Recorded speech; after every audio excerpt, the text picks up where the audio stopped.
Mahuna ili često zvana kao boranija, plod je graha mahunara. Mahuna je vrlo zdrava i ukoliko ste u prilici, bilo bi dobro da se često nađe na popisu jela koja pripremate.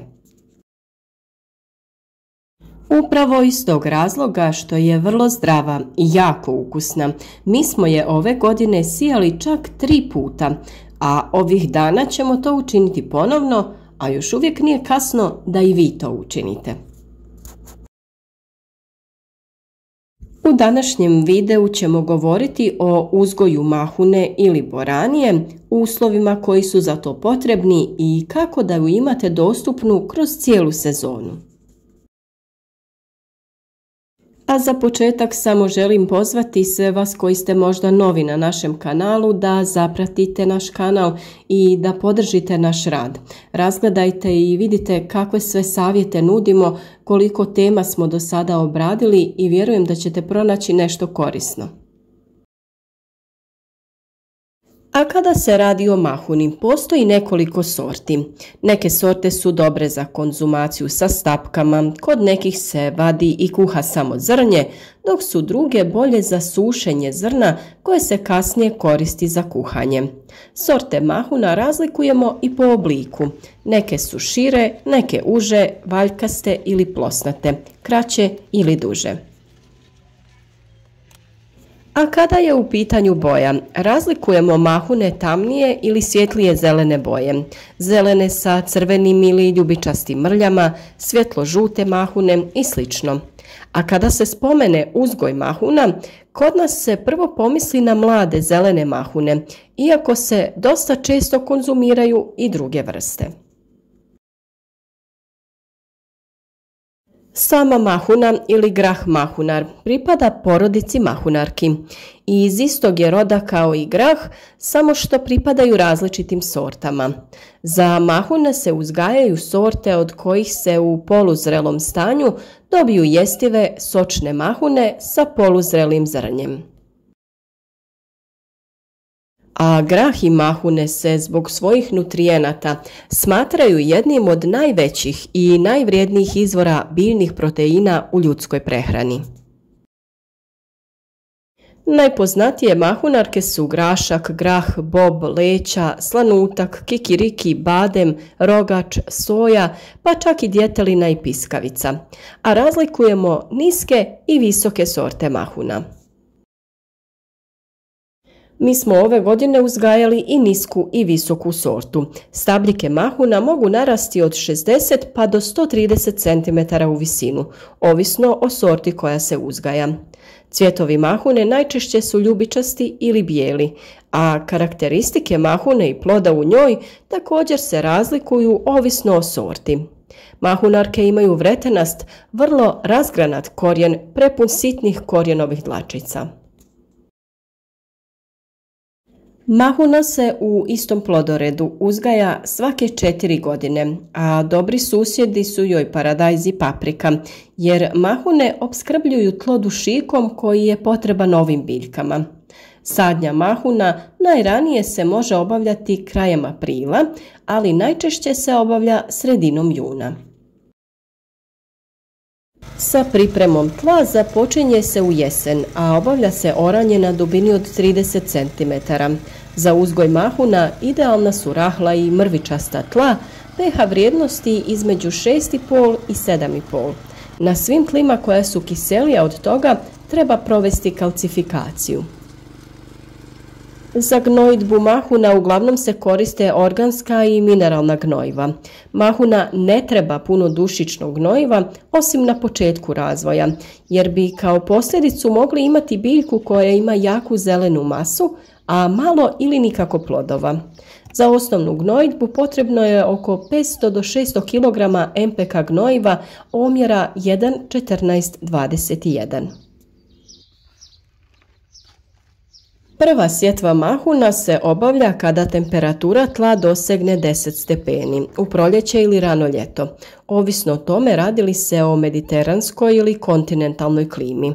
Sjeme mahuna sije se u kućice na razmak od oko 30 cm, dok bi među redovima trebalo biti 50 cm razmaka.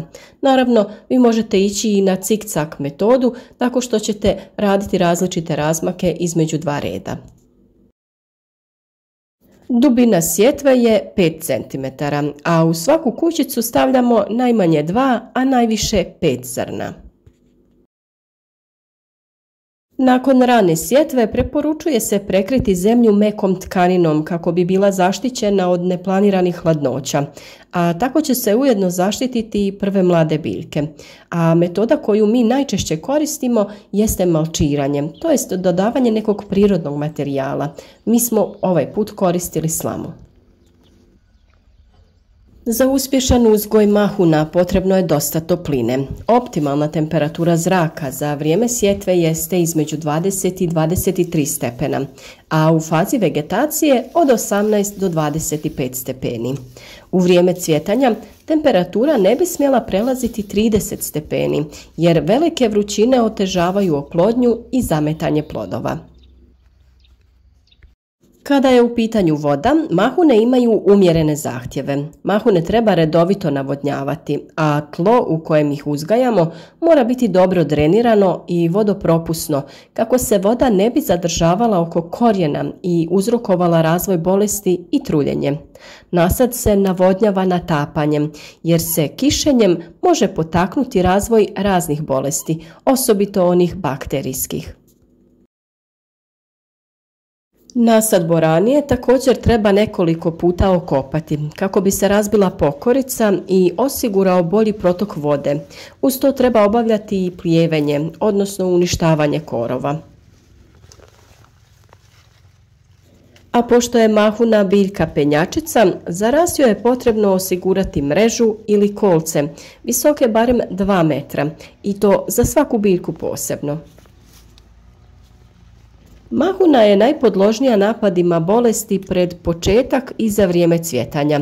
Porastom temperatura raste i rizik od pojave bolesti na lišću i samim plodovima. Bolesti koje napadaju mahune su smeđa pjegavost i hrđa. Od nametnika se mogu pojaviti lisne uši i grahov žižak, a ponekad postoji rizik i od najezde grinja.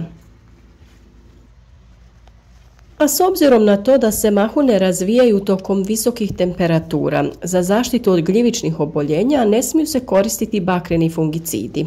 Biljkama se pomaže primjenom hranjiva koja sadrže aminokiseline, i to preventivno, kako bi biljka sama ojačala i mogla se braniti od napada bolesti.